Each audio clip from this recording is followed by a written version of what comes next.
اللہ الرحمن الرحیم الحمدللہ۔ آج ہماری تلاوت کا آغاز 9ویں پارے کے آخری پاو سورہ انفال سے یسألونک عن الانفال۔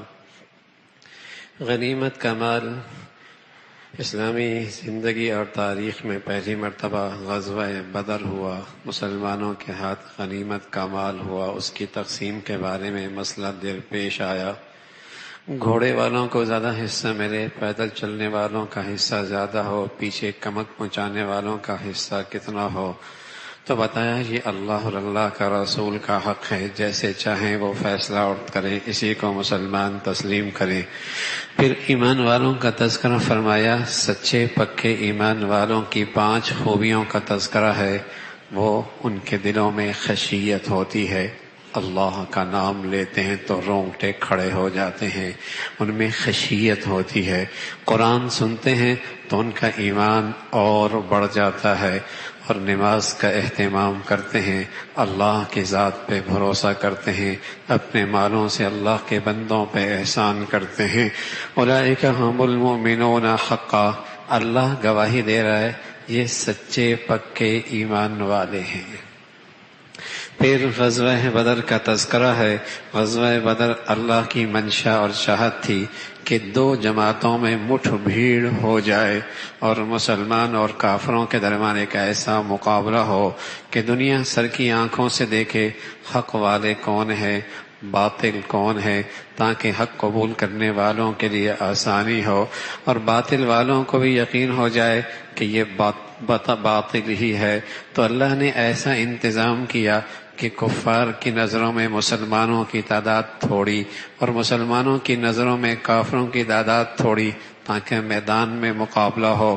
اور وہاں پھر جب مخلص اللہ کے راہ میں نکلا کرتے ہیں تو اللہ کی مدد بھی قدم چوما کرتی ہے، اللہ کے فرشتے آ کر مدد کرنے کے لیے ساتھ ہو گئے، اور فرمایا جو تم نے تیر برسایا ہے اور جو تم نے گردن ماری ہے اور تم جو جسم پہ زخم لگائے ہیں تم نے نہیں کیے، اللہ نے کیے، یہ اللہ نے کی ہیں، یعنی اللہ کی مدد اور نصرت ہے۔ تمہارا کام کیا ہے؟ اللہ اور اللہ کے رسول کی اطاعت کرتے رہا کرو، اور اللہ تمہیں جس چیز کی طرف بلائے جس میں تمہارے لیے زندگی اور نجات ہے اس کو قبول کرو۔ ڈرو اس فتنے سے جو صرف گناہگاروں پہ نہیں آیا کرتا، ان پہ بھی آیا کرتا ہے۔ جو گناہ دیکھیں اور پھر نہ روکیں تو اس فتنے سے، اس اللہ کے عذاب سے ڈرو۔ ایمان والو، نہ اللہ کے حق میں خیانت کرو، نہ مخلوق کے حق میں خیانت کرو۔ اے اہل ایمان، اگر تم تقوی اختیار کرو گے اللہ تمہیں دل کی روشنی عطا فرما دیں گے۔ بدر کا ایک نام فرقان ہے، قرآن کا ایک نام فرقان ہے، اور اللہ ایمان والے کو تقوی کی برکت سے جو چیز دیتا ہے اس کا نام بھی فرقان ہے۔ بدر کا نام یوم الفرقان، فرقان کا دن جس میں حق اور باطل واضح ہو گیا۔ قرآن کا نام ہے تبارک الذی نزل الفرقان، قرآن کا نام بھی فرقان ہے جس سے حق اور باطل کا پتہ چلتا ہے۔ اللہ ایمان والوں سے کہتا ہے ان تتقوا اللہ یجعل لکم فرقانا، اگر تم تقوی اختیار کرو گے اللہ تمہیں بھی فرقان عطا فرمائیں گے۔ یہ دل کی روشنی ہے جس سے اچھے بروں کی تمیز ہوتی ہے، سنت اور بدعت کا پتہ لگتا ہے، نیک اور بد کا بہروپیہ اور نیک کردار کی پہچان ہونے لگتی ہے۔ رسول اللہ صلی اللہ علیہ وسلم فرمایا کرتے تھے اتقوا فراست المؤمن فإنه ينظر بنور اللہ، مومن کی فراست سے بچو، وہ صرف آنکھوں سے نہیں دیکھتا، اللہ اس کو دل کی روشنی اور بصیرت بھی نصیب فرما دیتے ہیں۔ جتنا تقوی بڑھیا ہوگا یہ بصیرت کی دولت بڑھیا ہوگی۔ اور ایک مطلب اور بھی ہے، ایمان والو تم تقوی اختیار کرو تاکہ تم معاشرے اور سوسائٹی میں حق کا نشان بن جاؤ۔ ایمان والو تم تقوی اختیار کرو تاکہ معاشرے اور سوسائٹی میں اور انسانی بستیوں میں تم حق کا نشان بن جاؤ، تمہیں لوگ دیکھ کر رائے حق قبول کریں، ہاں یہ حق والا، یہ سچ والا، یہ دین والا، یہ اخلاق والا، یہ کردار والا۔ پھر اللہ رب العزت نے ان ضدیوں کا تذکرہ کیا جو یہ کہتے کہ اگر ہم غلط ہیں تو آسمان سے ہم پر پتھروں کی بارش کیوں نہیں ہوتی۔ اگر ہم غلط ہی ہیں تو ہم پر آسمان کی بارش کیوں نہیں ہوتی؟ تو جواب ملا، دو چیزیں ہیں جو اللہ کے عذاب کو روکی ہوئی ہیں۔ ایک، آپ کا وجود، جب تک آپ ان میں موجود ہیں عذاب نہیں آئے گا۔ اور دوسرا کیا چیز ہے؟ آج اللہ کے نبی دنیا سے چلے گئے، اب بھی اللہ کا عذاب رک سکتا ہے۔ دوسری چیز کیا ہے؟ فرمایا جب تک قوم معافیاں مانگتی رہے گی اس وقت تک بھی اللہ کا عذاب نہیں آئے گا۔ وما كان الله ليعذبهم وانت فيهم وما كان الله معذبهم وهم يستغفرون۔ جب تک آپ ہیں عذاب نہیں آنا، جب تک قوم استغفار کرتی رہے گی اللہ کا عذاب نہیں آنا۔ وہ فخر کیا کرتے تھے کہ ہم بیت اللہ کے مجاور ہیں اور ہم بیت اللہ کے متولی ہیں اور مسجد حرام کے خادم ہیں۔ تو فرمایا یہ متولی نہیں ہے، متولی تو وہ ہوتا ہے جو پرہیزگار اور تقوی والا ہوتا ہے۔ یہ تو زبردستی مسلط ہیں، یہ تو زبردستی مسلط ہیں۔ ان کا تذکرہ فرمایا، پھر فرمایا راہ خدا میں جان دینے کا یہ سلسلہ قیامت تک رہے گا جب تک کہ دنیا کے اندر اللہ کا دین، اللہ کا نظام غالب نہ ہو جائے۔ پھر غنیمت کے حصوں کا تذکرہ، پھر غزوہ بدر کا مشاہدے کے انداز میں منظرنامہ کہ تم اس کونے پہ تھے، دشمن اس کونے پہ تھا، اور درمیان میں اللہ رب العزت دونوں کی نظروں میں تعداد تھوڑی دکھا رہے اور اللہ کی مدد پھر تم نے اپنی آنکھوں سے دیکھی۔ ایمان والو، جب بھی دشمن سے تمہاری مٹھ بھیڑ ہو اللہ کو نہ بھولنا، اللہ کو نہ بھولنا، اور آپس کا اتفاق نہ توڑنا، اس لیے کہ جب تم آپس میں اختلاف کرو گے اللہ کی مدد اور نصرت رک جائے گی اور تمہاری کامیابیاں ذلتوں اور پستیوں اور شکستوں سے بدل جائیں گی۔ اس کا تذکرہ فرمایا، اور تم میدانوں میں جب جاؤ عاجزی اور انکساری کے ساتھ، تکبر اور غرور کے ساتھ نہیں، جیسے مشرکین میدان میں آئے اتراتے ہوئے، تکبر کرتی ہوئی اور ان کے پیچھے ان کی عورتیں انہیں جسے کہیں کہ گانوں کے ذریعے اور مختلف اشعار کے ذریعے ابھارتی رہی، اور شیطان بھی انسانی روپ میں ان کے ساتھ کہ میں بھی تمہارے ساتھ ہوں۔ لیکن جب اللہ کے فرشتوں کو آتے دیکھا جو ان کے پیٹوں پر اور جو ان کے چہروں پر مار رہا تھا تو شیطان میدان مار رہے تھے تو شیطان میدان سے فرار اختیار کر گیا، کہنے لگا جو میں دیکھ رہا ہوں وہ تم نہیں دیکھ رہے، جو میں دیکھ رہا ہوں وہ تم نہیں دیکھ رہے۔ اور جب کافر مرتا ہے تب بھی اس کی حالت یہی ہوتی ہے کہ فرشتے اس کے منہ اور چہرے پہ مار رہے ہوتے ہیں۔ اسی کا تذکرہ فرمایا، وہ روئے زمین کا بدترین چوپایا ہے جو اللہ پر ایمان نہیں لاتا، روح زمین کا بدترین چوپایا ہے جو اللہ پر ایمان نہیں لاتا۔ ایمان والوں سے کہا تم فکری طور پر بھی اور مادی طور پر بھی اور روحانی طور پر بھی اپنے آپ کو اتنا مضبوط کر لو کہ ہمیشہ تمہارا دشمن پہ روب ہو، دبدبا ہو، فکری طور پر بھی، مادی طور پر بھی، گھوڑوں کی تیاری، اسلحے کی تیاری، نظریات کے لحاظ سے بھی اور روحانی لحاظ سے بھی، اس لیے کہ روحانیت کے بغیر وسائل سے کبھی جیت نہیں ہوا کرتی۔ مسلمان جب بھی میدانوں میں کامیاب ہوا ہے اسی روحانی ایمانی بنیادوں پر ہوا ہے کہ جہاں وہ موت سے زندگی سے زیادہ پیار کرتا ہے، شہادت کو زندگی سے زیادہ ترجیح دیتا ہے۔ ایمان والوں سے کہا تم ہمیشہ فکری لحاظ سے، مادی لحاظ سے، روحانی طور پہ اپنے آپ کو تیار رکھو۔ لیکن بدقسمتی سے آج پوری دنیا میں یہ ساری چیزیں مسلمانوں کی زندگیوں سے نکلی۔ اس کا تذکرہ فرمایا اور فرمایا پھر لڑنا ہی اسلام نہیں ہے۔ اگر دشمن مقابلے میں آ کے صلح کے لیے تیار ہوا آپ بھی صلح کے لیے تیار ہو جائیں اور آپ بھی صلح پہ راضی ہو جائیں اور پھر اللہ پہ بھروسہ رکھیں، اللہ پہ بھروسہ رکھیں، اور اللہ کی مدد ایمان والوں کا ساتھ آپ کے ساتھ ہے۔ آپ کو اللہ نے ایک بڑی دولت دی ہے کہ مسلمانوں کا آپس کا اتفاق یہ آپ کے ساتھ ہے، ورنہ یہ آپس کا دلوں کا جڑنا، ساری دنیا کی دولت بھی خرچ کر ڈالو تب بھی دلوں میں آپس کا اتفاق و اتحاد نہیں آ سکتا۔ یہ اللہ کا خاص فضل ہے۔ ایمان کے بدولت مسلمان آپ کے ارد گرد اکٹھے ہیں۔ پھر فرمایا راہ خدا میں خود بھی دوسروں کو بھی ابھارو۔ فرمایا اگر تمہاری تعداد تھوڑی ہے اور دشمن کی تعداد زیادہ ہے تو ان کی گنتی ہے تب بھی میدان سے فرار اختیار نہیں ہے۔ پہلے نسبت تھی 1 سے 20 تک، اور پھر اس کے بعد 1 سے 2 تک مسلمانوں کی کمزوری پر اللہ نے فرمایا اتنی بھی تعداد ہے تب بھی دشمن سے نہیں بھاگنا۔ یہ بدر پہلا غزوہ تھا جب مسلمانوں کو اللہ رب العزت نے کامیابی دی، 70 مشرک مردار ہوئے اور 70 ہی گرفتار ہوئے۔ اب جب گرفتار ہو گئی، اللہ کے نبی صلی اللہ علیہ وسلم ہمیشہ کی طرح اپنے ساتھیوں سے مشورہ کرنے لگ گئے ان قیدیوں کے بارے میں کیا رائے ہے۔ حضرت ابو بکر دیگر کچھ ساتھیوں نے رضوان اللہ علیہم اجمعین نے عرض کیا یا رسول اللہ ان سے فدیہ لے کر انہیں آزاد کر دیں، شاید یہ بعد میں اسلام قبول کر لیں۔ حضرت عمر نے فرمایا رضی اللہ تعالیٰ عنہ یا رسول اللہ جن جن کے رشتہ دار ہیں نا ان کے حوالے کر دیں، وہ اپنے ہاتھوں سے خود انہیں قتل کر دیں تاکہ کفار پہ رعب بھی ہو اور آئندہ کسی کو مسلمانوں کے مقابلے میں آنے کی جرت اور ہمت بھی نہ ہو۔ اللہ کے نبی صلی اللہ علیہ وسلم نے فدیہ دے کر انہیں رہا کر دیا۔ قرآن کی آیت آ گئی کیا کر دیا تم نے، کیا کر دیا تم نے، تمہیں وہی کرنا چاہیے تھا جو عمر نے کہا ہے، وہی کرنا چاہیے تھا جو عمر نے کہا ہے۔ چلو اب جو فدیہ ہے یہ بھی تمہارے لیے حلال ہے، یہ بھی تمہارے لیے استعمال کرنا جائز ہے، اس کا تذکرہ فرمایا۔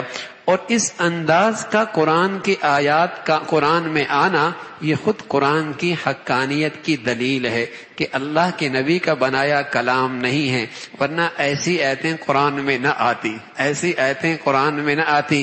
یہ قرآن اللہ کا کلام ہے جہاں تعلیم بھی ہے، ترغیب بھی ہے، تربیت بھی ہے، رہنمائی بھی ہے، تنبیہ بھی ہے۔ سبحان اللہ، پیغمبروں کی تربیت اللہ براہ راست خود کرتے ہیں۔ پھر اسی کا تذکرہ فرمایا، پھر فرمایا جو اللہ کے راستے میں ہجرت کرتے ہیں اور جو پھر ان مسلمانوں کو ٹھکانہ دیتے ہیں یہ سچے ایمان والے ہیں۔ ایمان والوں کو تنبیہ فرمائی، دیکھو ساری دنیا کا کفر اسلام دشمنی میں اکٹھا ہے، اے مسلمانوں اگر تم اسلام کی حفاظت اور تحفظ میں ایک نہ ہوئے پھر دنیا میں فساد کو کوئی چیز نہیں روک سکتی۔ ساری دنیا کا کفر، ان کے لاکھ آپس میں اختلاف، داخلی بھی اور خارجی بھی اور معاشی بھی اور سرحدی بھی، ان کے آپس کی اختلاف، لیکن اسلام دشمنی میں سب ایک نظر آتے ہیں۔ تو ایمان والوں سے کہا تم بھی رنگ، نسل، وطن، جماعتیں، گروہوں، فرقوں سے بالا تر ہو کر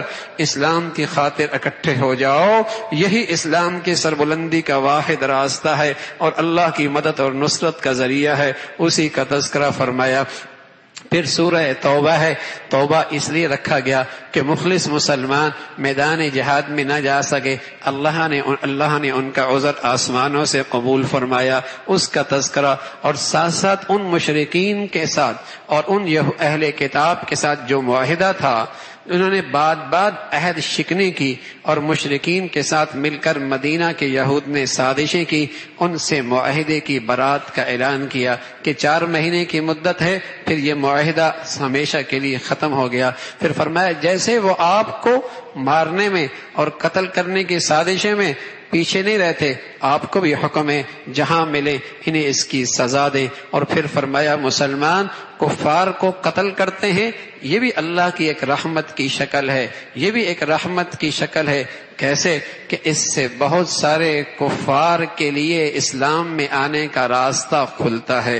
جب کفر ٹوٹتا ہے، جب اس کی طاقت ختم ہوتی ہے تو بہت سارے کفار کے لیے اسلام کے لیے راستہ کھلتا ہے۔ جب کفر غلبے میں ہوتا ہے تو بہت سارے مسلمان بھی کافر ہو جاتے ہیں، اور جب کفر کمزور ہوتا ہے تو بہت سارے کافر بھی اسلام کی طرف آ جاتے ہیں، اور اس سے مسلمانوں کا جی بھی ٹھنڈا ہوتا ہے۔ جو اب تک انہوں نے ظلم ڈھایا مسلمان اس کا بدلہ دیکھ کر ان کے کلیجے بھی ٹھنڈے ہوتے ہیں، اس کا تذکرہ فرمایا۔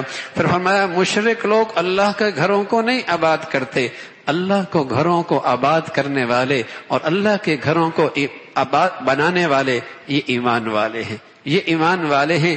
ایمان والوں کی علامت ہے وہ اللہ کے گھر بناتے ہیں، اللہ کے گھروں کو آباد کرتے ہیں اور اللہ کے راہ میں سب کچھ خرچ کرتے ہیں اور اللہ کے سوا کسی سے نہیں لڑتے۔ فرمایا وہ لوگ جو اللہ کے راہ میں ایمان کے بعد سب کچھ لگا دیتے ہیں یہ ان مشرکوں سے بہت بہتر ہیں جو حاجیوں کو پانی پلاتے ہیں، ستو پلاتے ہیں، لسی پلاتے ہیں اور بیت اللہ کی عمارت بناتے ہیں، لیکن ایمان ایمان نہیں لاتے، ان کے مقابلے میں وہ ایمان والے جو سب کچھ ایمان بھی لا کر سب کچھ اللہ کے راستے میں خرچ کرتے ہیں، اللہ کے مقابلے میں وہ مشرک برابر نہیں ہو سکتے۔ پھر فرمایا کہ تمہیں اپنے مالوں سے اور اپنی جانوں سے اور اپنے خاندانوں سے اور اپنے گھروں سے اور تجارتوں سے محبت ہے، ساری محبتیں بجا، لیکن اللہ کے حکم سے اور اللہ کے راستے سے زیادہ ان چیزوں کی محبت نہیں ہونی چاہیے۔ یہ اللہ کے حکم کی تعمیل کرنے میں یہ چیزیں رکاوٹ نہ بنے، اگر رکاوٹ بنے گی پھر اللہ کی پکڑ آئے گی۔ پھر غزوہ حنین کا تذکرہ ہے، بدر میں تعداد تھوڑی، اللہ نے کامیابی دے دی۔ حنین میں مسلمانوں کی تعداد بہت بڑی، خیال آیا پہلے تھوڑے تھے ہم کامیاب اور جیت گئے، آج تعداد بڑی ہے، آج تو ہماری فتح یقینی ہے۔ بس یہ خیال آنا ہی تھا، میدان کے اندر سے پاؤں پھسلنے لگے اور قدم اکھڑنے لگے اور شکست کے آثار نظر آنے لگے، فوراً اپنی غلطی کا احساس ہوا، اے اللہ تیری مدد کے محتاج ہیں۔ اللہ کی مدد اور نصرت آئی اور وہ شکست کے آثار ختم ہوئے، اللہ نے کامیابی عطا فرمائی۔ فرمایا آج کے بعد مشرکوں کا حرم میں آنے کی اجازت نہیں ہے، اور تمہیں یہ خیال ہو جائے پھر معاشی طور پہ جو لین دین کی شکلیں ہیں وہ بڑی متاثر ہو جائیں گی۔ فرمایا اللہ تمہیں اپنے فضل سے غنی کر دے گا، اللہ تمہیں اپنے فضل سے غنی کر دے گا۔ یہودیوں کا غلط عقیدہ کہ عزیر اللہ کا بیٹا، عیسائیوں کا غلط نظریہ کہ عیسیٰ اللہ کا بیٹا، فرمایا یہ سب ان کے منہ کے جھوٹی باتیں ہیں۔ اللہ کی کوئی اولاد نہیں ہے، اللہ کا دین دنیا میں غالب ہو رہے گا، چاہے مشرک اسے کتنا ہی انہیں ناگوار گزرے۔ پھر وہ بہروپی ہے جو دین کے روپ میں مسلمانوں کا مال کھاتے ہیں اور مسلمانوں کا مالوں کے اندر ناجائز تصرف کرتے ہیں، ان کی مذمت فرمائی۔ اور ان مسلمانوں کی مذمت ہے جو فریضہ زکوٰۃ کو صحیح ادا نہیں کرتے اور دولت کو اکٹھا کر کر کے گن گن کے رکھتے ہیں، کل قیامت میں یہی جہنم میں گرم کر کے ان کے اعضاء اور جوارح کو، جس سے کہیں کہ اسے ان کے اعضاء اور جوارح کو اس پہ یہ لگایا جائے گا اور تکلیف دی جائے گی، اس کا تذکرہ فرمایا۔